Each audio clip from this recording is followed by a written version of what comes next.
This is the Crowdcrux Crowdfunding Podcast with Sal Briggman, where we cover everything you need to know to launch a successful crowdfunding campaign. We speak with proven entrepreneurs who've raised money from the crowd and want to teach you how to do the same. Stay tuned because we're about to reveal how to launch your dream project with your host, Sal Briggman. Before we get started with this podcast episode, I want to take a second to introduce you to my friends at Fulfillrite. If you need help shipping out your Kickstarter or Indiegogo perks or rewards, Fulfillrite is the absolute best company for you. I've been working with them for a while and I can vouch for their services. They make it dead simple and take all of the headache out of shipping out all of those boxes, all of those orders to your backers and your customers. If you want to check them out, go to fulfillrite.com at fulfillrite.com. Salvador Briggman here. Welcome back to the Crowdfunding Demystified podcast. On this show, we talk about crowdfunding. We talk about how to raise money successfully for Kickstarter campaign, an Indiegogo campaign, and really how to rally people around this idea that you have, this project that you want to get funded, and how to go out there and how to get funding, the different sources of traffic, all that kind of stuff. Today's episode is going to be really in-depth when it comes to the actual look behind the scenes of a successful Indiegogo campaign. So we've talked a lot about Kickstarter in the past. I've had great people on who have done incredible jobs when it comes to running, marketing, and managing a campaign for Kickstarter. Today, our focus is going to be on Indiegogo. You've been kind of wondering, the differences between Kickstarter and Indiegogo. Which one should you go with? Also, when it comes to Indiegogo, is there as big of a marketplace out there when it comes to comparing that to Kickstarter? What is it actually like to do one of these crowdfunding campaigns? How do you actually assemble a prototype? And most importantly, also, if you want to go out there and you want to get an agency to help you with this whole fundraising process, what are you gonna have to budget in order for that to make that happen? So we're going to answer all of those different types of questions here today. We're going to hear from a really interesting, unique product as well, and an entrepreneur who launched his first product into the world. Now, right now, if you're in the preparation stages for a campaign, if you're sort of thinking about a product you want to launch, or you're trying to learn more about this whole crowdfunding thing, this whole Kickstarter thing, I have an announcement for you that I think you might like. And that's because I put out YouTube videos, if you're not familiar, on the Crowdfunding Demystified YouTube channel. And I've been doing that for a while, but one of the biggest complaints that I get from my subscribers is, Sal, this is awesome, you have a lot of great content here, but it's so difficult to navigate. I would love it if you just put together a curriculum for me that I could go through, I could bang out each of these videos, and I could really clearly get a sense of what I have to do to be successful with crowdfunding. So I sort of took that feedback to heart a bit, and I started to wonder, okay, what can I put together that is better than this YouTube channel? It goes a little bit more in depth, but that also, has the hallmarks of all the great products that I've launched in the past. So what I decided to do is, I'm sure you're familiar, I've written a book, The Kickstarter Launch Formula. This book is available on Amazon and Audible, and I decided to make a companion Udemy course for you, which will basically, I take my best YouTube videos and I sort of put this into a curriculum format for you. And I also include premium training footage and videos that I haven't shared anywhere else that actually go into the psychological mechanisms that explain why it is that someone backed a Kickstarter campaign and how you can get them to back your Kickstarter or your Indiegogo campaign. These are the levers, if you will, that actually get someone to say, yes, I want to give you funding. Yes, I want to pre-order this product. It's very valuable information, but I'm sharing it in the companion course to the Kickstarter launch formula. I've also done other stuff I've included a checklist of items that you have to go through, various resources that you can check out. I've added a few modules there also when it comes to the actual curriculum, how you can work with me one-on-one if you would like to do that. Lots of great stuff, and also some discounts on some of the other courses and programs that I have out there going into things like PR, etc. So this is a very comprehensive Udemy course. I think you're going to like it a lot, particularly if you're looking for more of a lower price point, because I'm going to be giving you a massive discount on this promotion. So I just came out with this course recently. If you want to check it out, you can go to crowdcrux.com/Udemy promo. That is crowdcrux.com/Udemy promo. One word, Udemy promo. So if you go there, it's going to unlock a 90% off, a very hefty discount on this actual course, this program. It makes it super affordable. No reason not to take action. And if you do use that link and unlock that discount, it would mean so much to me if you took a second to rate and actually leave a review for that Udemy course so that other people know it was helpful. And other people know that I'm legit and I'm not just a person out there, putting out advice, and I don't really know what I'm talking about. So I'd love it if you could take a second to review that if you take advantage of that massive discount on the Kickstarter launch formula Udemy course. Without further ado, let's get into today's podcast episode.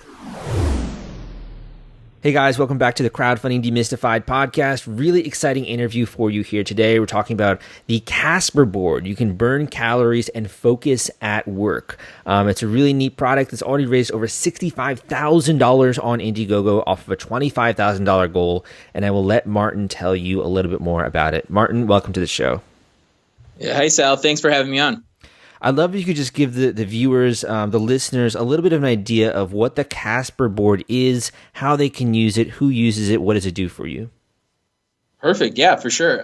So the Casper Board is really the first active platform, as I call it, that can convert from a footrest to a standing balance board. It's really what we're trying to do is bring movement back into the workplace. Because if, as you probably know, when you're working, you're behind a desk sitting for hours on end, right? So it's like you're really not that active. And, what we've realized is, bringing movement back into the workplace really helps promote just a more active lifestyle. So at its core, the Casper Board is really trying to bring, allowing people to move while they're the least active throughout the day, right? So, and in reality, where the concept came from my love of skateboarding, right? So I'm from Southern California, and growing up, we would skate all over the place. And when I started working professionally, I was like most people, started sitting behind a desk for 7+ hours a day, and I was not really moving. So I brought in my skateboard and had that to fidget with, because I used to fidget all the time with my feet, and this really helped me kind of relax and just move while not actually moving, right? So since I was stuck behind the desk, and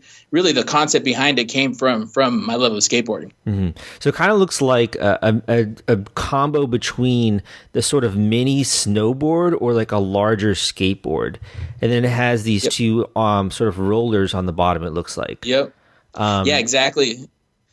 So like, with a skateboard, you have two wheels, so you can only really move it left and right. Right. So it's you were very limited with the movement. And that's kind of where I struggled with using my skateboard. I wanted something that I could move in any direction, just have that free flowing motion. And that really helped me focus more throughout the day, just because, like I said, I used to fidget all the time. I do the same thing. Yeah, yeah, exactly.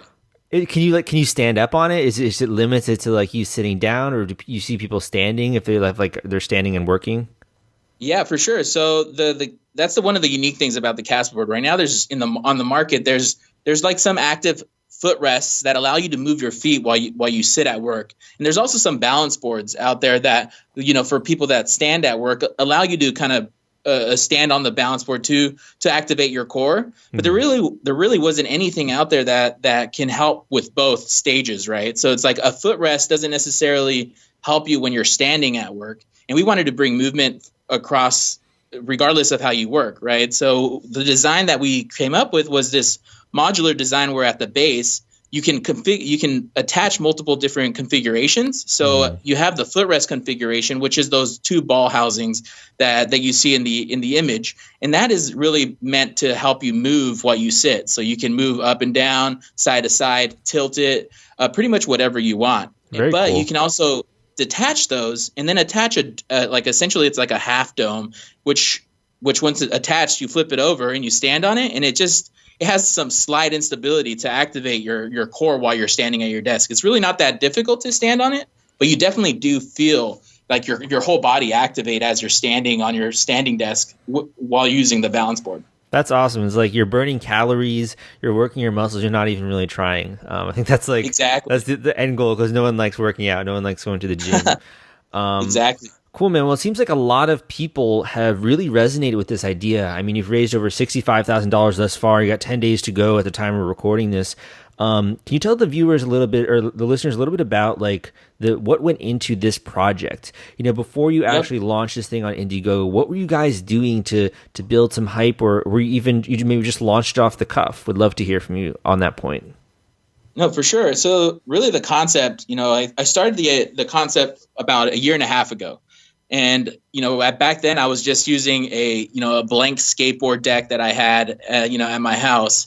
And really what I did for the first prototype, I just zip tied these balls that I had at my house. And they were just like some slick, large marble-esque, right? Like, the big, essentially like a big marble. And I somehow zip tied them to test it out. And I really liked how it felt, but it was, obviously I couldn't really go use that, for a long period of time just because it wasn't structurally sound. So I actually started Googling and finding a 3D printing company that was nearby. And I had like some sketches that I drew up, knowing how I wanted the product to look, but didn't really know how to do it. So I ended up finding these guys here in Santa Monica called Kapow 3D, and they really helped me refine the design. And we 3D printed the first prototype of these ball housings. So essentially we had now, essentially it's like a caster.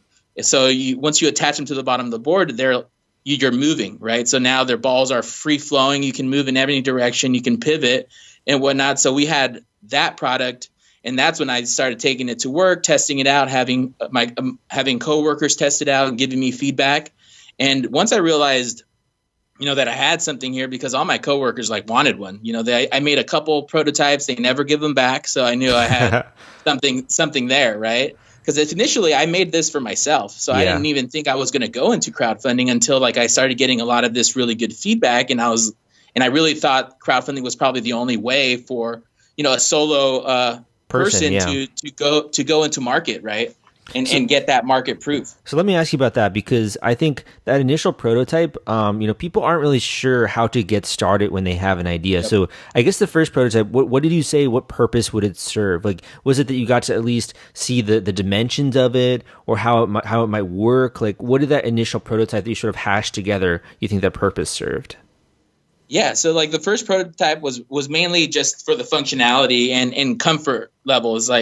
I made it to test it out, like a real version of it. The size, dimensions, make sure it fit under my desk, and it also worked the way I initially thought about it. Right? It's using it, having the idea in your head is completely different than actually having it in real life, right? So I wanted to make sure that it was functioning the way I planned it to be, so that it could be useful. Mm-hmm. And so when I printed it out, when I had the 3D printer print out my first prototype, essentially the ball housings, and then I made the board out of a basic plywood essentially at the time, and started taking it to work, it really did function the way I was thinking it would.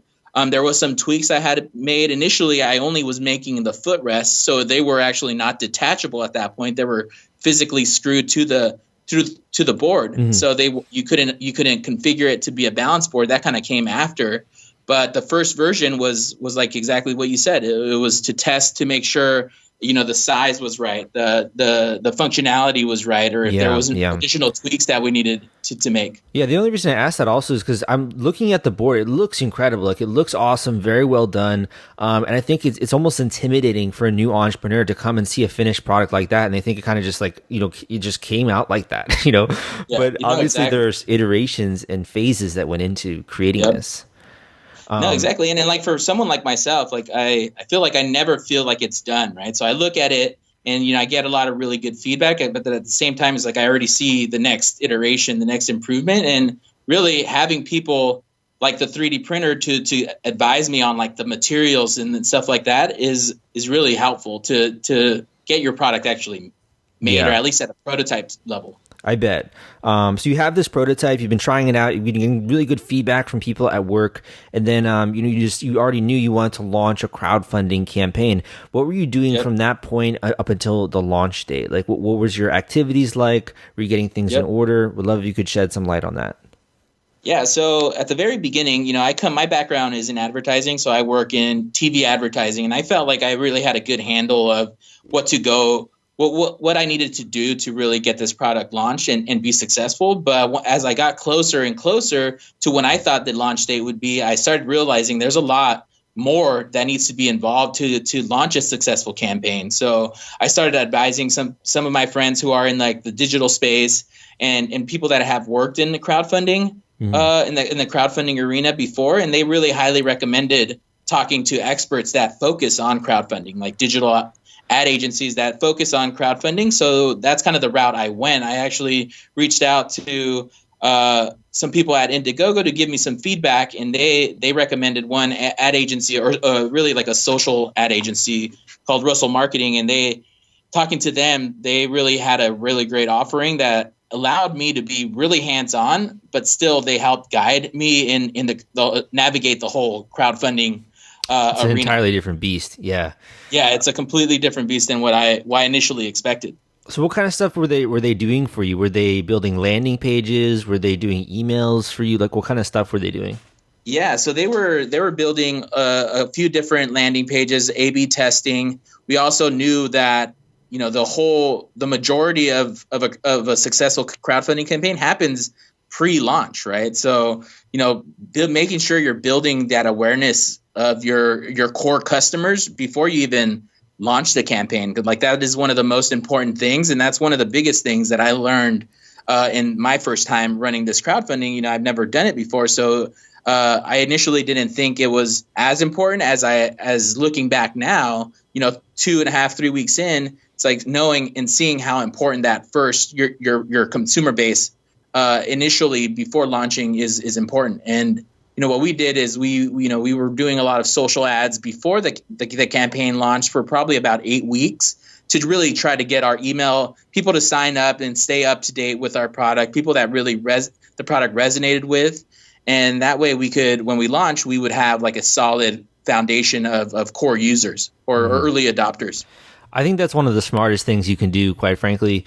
And also, there's so many great channels out there, even to just put out organic content and to drive that to an email sign up, to start to communicate with these people, sort of build a little bit of hype. Exactly. I think you really hit the nail on the head with that strategy there. Yeah, and looking back, there's now looking back, there's definitely things I would want to change. So or not necessarily change, but add to, right? So I know, I kind of learned, a little later on that, Reddit is very big in the community space, and really trying to tap into something like that would definitely help organically build your consumer base. And you also get a lot of really good feedback from the communities like that, and also like Facebook groups, things like that, to really take advantage of a lot of this stuff to grow that organic core base before you even launch.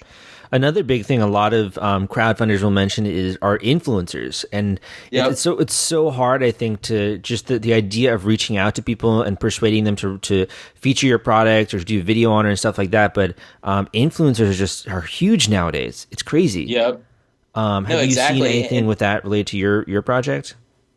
Yeah, so we definitely got a few influencers. My wife, she definitely has a connection. She works in the PR industry, so I had a little bit of a leg up there. And they although they weren't the perfect match, they definitely helped us out, getting the word out initially to go and sign up or to go and purchase the product once we were live on Indiegogo. One of the biggest things that I definitely realized is, as a solo person trying to launch this product, it's definitely, there's a lot of costs associated to actually making the product itself. So getting enough, initial prototypes to send to influencers is actually pretty tricky as well, right? So, to really get the big ones, they definitely want to see the product, test the product out, because, and it makes sense, right? They're putting their name behind the product, so they definitely want to know what it is and make sure it's something that they want to back. Mm-hmm. But, so it's one thing that I did realize is if you don't have the product to actually send out to multiple influencers,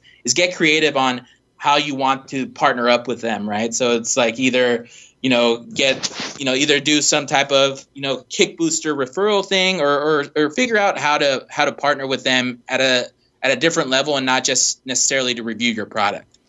Yeah, that's a really good point, because you're really trying to raise the money to do that initial funding round, Exactly. to do that initial production round. So to even have products that you're going to send out, and they're really valuable to send them out to key influencers, it's difficult because you don't even know if the person's going to use it. It's not a guarantee necessarily they're going to write about you. So it's a sort of a chicken and egg problem, I think. Yeah, exactly. No, for sure. And that was the biggest thing that we ran into in this, is like we definitely had a lot of contacts and knew a lot of influencer or knew people that could connect us to influencers. We just didn't have the size of prototypes. We didn't have enough prototypes to send them out. So what we had to do is look at people locally. And the good thing here in LA, there are a good number of influencers that are around that health or lifestyle or active lifestyle that really helped us communicate with them, and we could meet with them one-on-one and show them the product. Not necessarily have to send it out for them to have for a couple weeks, but as we could show them their product, test it out, and get their feedback, right? If they wanted to participate or not. And one of the things too is getting creative on different partnerships, not necessarily just influencers, but other companies that have a good following on social media and whatnot. We partnered with one of these this company called Outsite, and they are essentially like an Airbnb meets WeWork, and they have like houses all across like Venice. Yeah, they're really awesome. They have houses around the globe, but it's like a live-in co-working space. It's like a co-living co-working space, and we partnered up with them and gave them some boards to have at their house, but they gave us a shout out a couple times on their social media to let their people know that that we partnered up with them and to support us. Awesome. That's really cool, man. Actually, I'd never heard of that company before, so I have to look into them. I think when it comes to crowdfunding, one of the really frequent questions that I get is the difference between Kickstarter and Indiegogo. And so many people, I think, tend to go to Kickstarter just because it's a little bit of a larger community. I'd love to hear from you. Why is it that you chose Indiegogo? I had to interrupt this podcast episode because I want to introduce you to my friends at The Gadget Flow. Their product discovery platform reaches 22 million people per month. They've helped more than 5,000 crowdfunding campaigns thus far, and they have a social media following of more than 700,000 followers. If you want to gain access to their marketplace and list your own product, you can go to thegadgetflow.com/submit and list your project today. Did you see organic people on the platform checking out your project? What did you think about the overall experience? Yeah, so that was one of my biggest things too. Is when I was trying to figure out which one we could go to, which platform to use. Really, it came down to a lot of the research that I did. So there was other products similar that had launched on both not exactly the same, but somewhat in the same category, have launched like on Kickstarter and Indiegogo, and really Indiegogo had performed the best for every single one, and that was one of the lead decision makers that helped me go to Indiegogo. And it also, like, based on some feedback that I got from just people that have been in the space, they said like Indiegogo is a lot more of a community feel versus Kickstarter is more, almost like a marketplace style. Right, a lot of people flow through Kickstarter, and a lot of products go there, but they have the biggest following, and so that's kind of one of the main reasons why I went to Indiegogo. Looking back, I do see a lot of pros that Kickstarter could have offered. They obviously have a large community, and based on all the people that have funded the campaign, we had a pretty decent size of organic Indiegogo viewers that actually backed our product. So knowing that.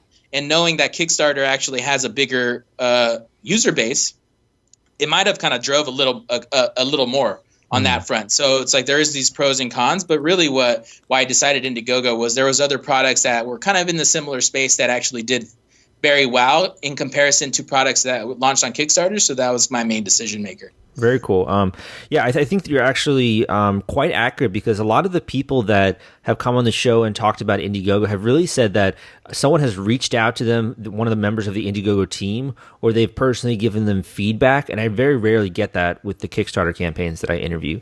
So I think that's one of the big differences there, and then obviously some functionality differences, and you pointed out the rest there. Just to add a few more there for the listeners if you're considering it. So I have a few more questions for you, but before we get into it, I just want to ask you. You specifically having created this whole new product from scratch. You mentioned your background in television and advertising and all of that kind of stuff. Is this your first product? Like, did you envision yourself being a entrepreneur now with 500 people or so that have backed this project, almost 600? Did you envision yourself being like this entrepreneur? Were you trying to just get a product out there? Were you trying to start a business? What was your thought process like there? Yeah, so I've always had a ton of ideas, and one of the funny thing is, I never thought I would work in advertising, but I kind of landed in this what they call like direct response television agency, which launches a lot of like these little widgets that you see on TV, the infomercial style products like the Snuggies and whatnot. So I've always seen a ton of ideas work, right? So it's like the craziest ideas what you think are not going to do well, they kind of crush it in the market. So that kind of initially early in my career gave me a lot of ideas to like, if this stuff can work, one of my ideas has to work. And I've always been an idea guy. So I've always had this dream of creating a product.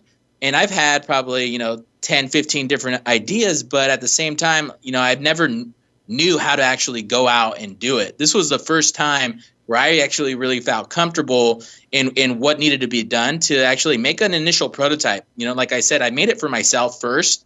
And once I realized that it was good enough for where people actually liked it, I kind of started really digging in and trying to figure out how to get this out to market, right? Yeah. And I think we all get stuck in that idea stage. We all get stuck in it, and you have to get out as soon as possible because something's not going to exist in the world until you actually create the thing. So for you, do you think the big determining factor to actually take action on the project was that this was the first product you made that you yourself loved and could use? Or were you had the knowledge, I guess, to put this together and you learned about that on the side? Like, why do you think of all the ideas you had, this is the one you executed on? Yeah, so it's a little bit of both. I've always loved working with wood, so I already had a good feeling on building the board and making sure it looked great and all of that. But also just getting validation from people outside of myself, right? It's like, because I was able to make this really rough prototype, but the concept was there and I showed it to a couple people and they really gave positive feedback on it. And not just my friends, but just coworkers that, didn't really have a benefit to give me, like they were very honest about it. And that really drove me to take it to the next level. So honestly, I think, if you want to get motivated to launch a product, the best way to do that is to talk about it. I think a lot of people think that when they have an idea, they don't want to tell anybody because it's going to get stolen or whatnot. That's true to a point, but in reality, it's very tough to launch a product, right? It's very hard to actually. It's a lot of work. Yeah, it's a lot of work. So if people are not just going to steal your idea. So I took the opposite approach and was like, I'm going to just tell everybody and see what they feel, what they think, give me feedback. Do they think it's, a terrible product or whatnot? And that really got me motivated because once I had, 50, 60 people tell me, this is awesome. Like I would use that now, or where's mine? And they really wanted one, kind of drove me to go that next level because now I told them I would give them one. Now I got to make them, So it's that real life feedback that really motivated me and gave me that positive reinforcement to go out and launch it. Well said. So I want to ask you a few more elements about sort of like the technical side of your project. So I know Indiegogo, obviously you mentioned building up an email list. You mentioned the marketplace or the community, as you said, on Indiegogo. So I'm sure a bunch of funding came from there. Were there any other sources where you found that people started to discover this online, whether that was social media or PR? Were there any other places people were discovering this? Yeah, so we definitely leveraged Facebook a lot. Facebook is probably one of the more powerful tools. I think anybody who has worked in the crowdfunding space or really in advertising in general right now, is Facebook is very powerful just because you can target and test a lot of things at a pretty reasonable cost, right? So you can really understand who your core consumers are and who's actually converting, and then adjust your targeting based on that. I think initially when I designed the product, I'm 32 years old. and I used to skate, right? So I thought the demographic that really was going to be interested in the product was going to be, males, under 45, right? But in reality, what ended up happening, because the product is really wide reaching, we had demos from 65 and under, right? Really? A lot of females were very interested in it, because I think the female demo really, a lot of the health and fitness and wellness products resonates well with them, and they always want to understand who our real demographic is. Yeah. I think it's always interesting when you're launching a new product, because you sort of see all these little micro experiments that you're running, like Facebook ads or like whatever it is else that you're doing, and you sort of see the results of those. I'm speaking to the crowdfunders in the audience who have already launched a Kickstarter campaign, or have actually even successfully run a campaign. And the reason is, I think you will understand this pain point most. And that is, when you finally do raise money on Kickstarter or Indiegogo, the hardest part is not collecting the cash. The hardest part is shipping out all of those perks and rewards to your backers. It is a nightmare, my friends. It's a lot of spreadsheets, it's a lot of headache, and it's a lot of stress. That's why I recommend BackerKit. If you have not heard of BackerKit, they help you collect surveys, they help you collect data, and the entire fulfillment process is just so much easier and so many less spreadsheets when you use their software. You can check them out at backerkit.com and use CrowdCrux for a special discount. Actually thought initially, so maybe a demographic likes it that you didn't even realize, or an age group likes it that you didn't even ever think would happen, like in this case. So it's always really interesting to me to see that, that are thinking of either hiring an agency or they're thinking of getting help. Can you give us any idea of like a ballpark figure, or like getting into this industry, what people should budget for bringing on help, or get an idea of that at least? Yeah, so I a lot of the feedback that I got, I took that to heart and really used that to help me gauge what our budget was going to be. And they say, like, depending on what your goal what your end goal is, you should budget roughly about 10% to 20% of that to really hit it.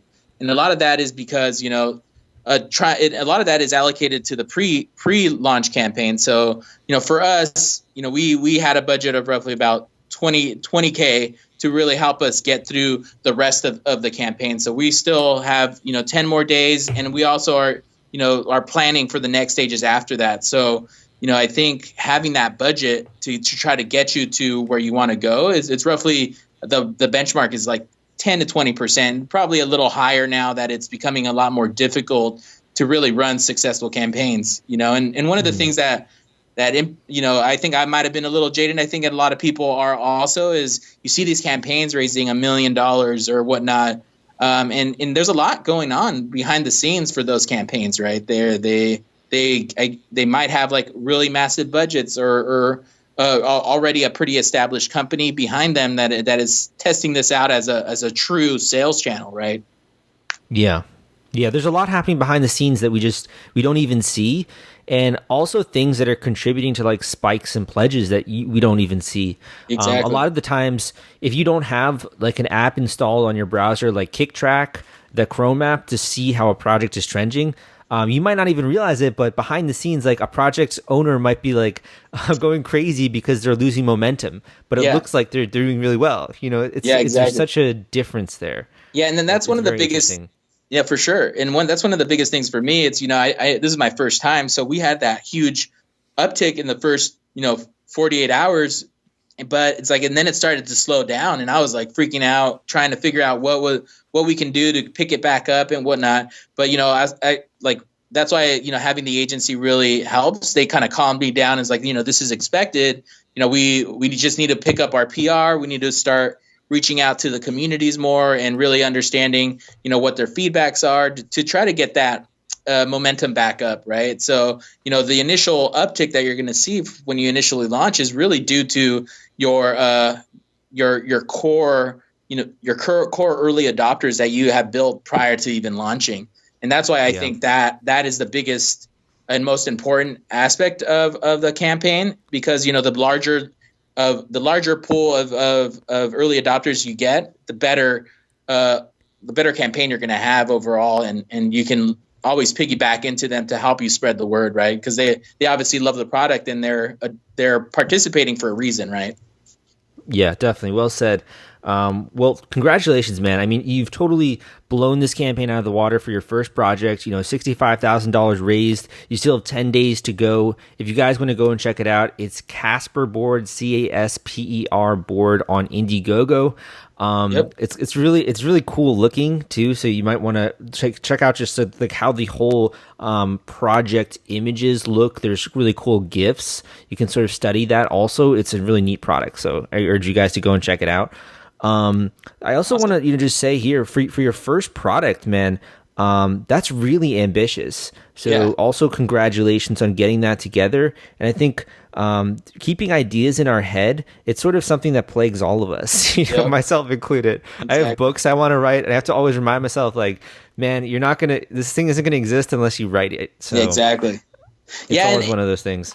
Yeah, exactly. And that's one of the things that I've kind of taken to heart with this campaign is like, now that I've actually, I'm on my way to actually building a product is don't be scared. It's like everything is terrifying until you actually go do it. Right. It's like before I got in this call, I was nervous. Right. But it's like, I think going in and really understanding, and after I started talking to you, like I got very comfortable. And it's a similar concept when building a product. It's terrifying because you don't know what the next step is. So sometimes you just have to put your head down and just go and close your eyes and not know what the next step is going to be, but you'll figure it out once you kind of get there. And now looking back is when I have ideas today, I kind of go with them and see where it can take me until, it needs a lot more time and effort. And then I start prioritizing what's more important. But really at the end of the day, it's just go try it. You don't know what's going to happen until you actually go out there. And the worst thing that's going to happen is it doesn't work,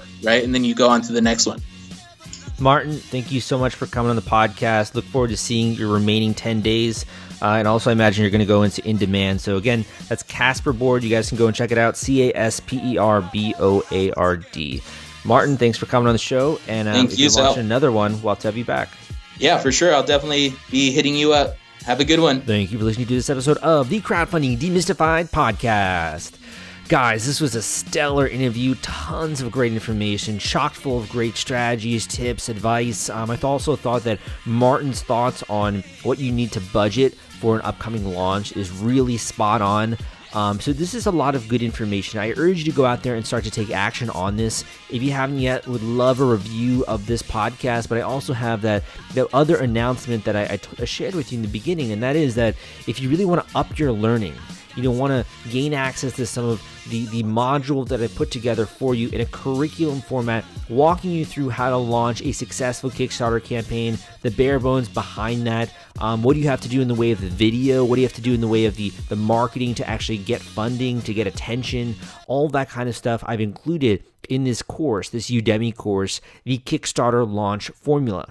And again, this is a companion Udemy course to the Kickstarter launch formula, which is available on Amazon and Audible. Now, the other thing I've done with this course is I've actually included all of the downloadable MP3 files for each individual lesson. So this is kind of like if you like the podcast, you like learning with the audio format, you like learning on the go. If you're in the car, you're listening to me right now, you can download all of the audio MP3s of the Kickstarter Launch Formula course. You can download that onto your phone and you can listen on the go. So not only can you be learning on your laptop, be learning from your iPad, you'll be learning on your smartphone, you can actually listen to this as you're walking down the street, as you're on the subway. You can always be learning and digesting this material. The other thing that I've done with this Udemy course is I've included premium training footage. So premium training lessons where I get into the actual mechanisms that cause someone to say, yes, I want to support this. Yes, I want to give you money. Yes, please take my money. This is an awesome product. I want to pre-order it. And this is actually not shared anywhere else. This is very valuable information, very valuable lessons that I'm sharing there. And if you implement what I say and the way that I say to do it, it will be a profound impact on your sales. And it will actually, I think, make back in multitudes the amount that you spend for or invest for this course. I'm giving you a really hefty discount because this is a launch week for the course. I came out with it pretty recently. We've already had a ton of students that have enrolled. Also, some great feedback already. You can see some of the reviews there on Udemy. So the promo that I'm giving you guys is crowdcrux.com/Udemy promo. That is crowdcrux.com/Udemy promo. And when you use that link, it's going to unlock that massive discount on the course. You can get started. You can take advantage of it at a very low entry barrier. And also, if you do use that, it would mean so much to me if you could take a second to review it, just because that way I know getting a vibe, getting a bit of feedback is really always amazing for anyone out there, whether you're an author, a course creator, even if you're an entrepreneur putting out a product. It's always invaluable to get that feedback. So thank you so much if you decide to leave a Udemy review for me. I appreciate it a lot. It's very difficult to get reviews with so much going on every day in our own lives. And I hope that this course is a transformative experience for you and you really gain some great insights and enjoy that organized curriculum format. Again, my name is Salvador Briggman. If you haven't yet, go and check out some of the other episodes I have on this podcast, but I will see you next time.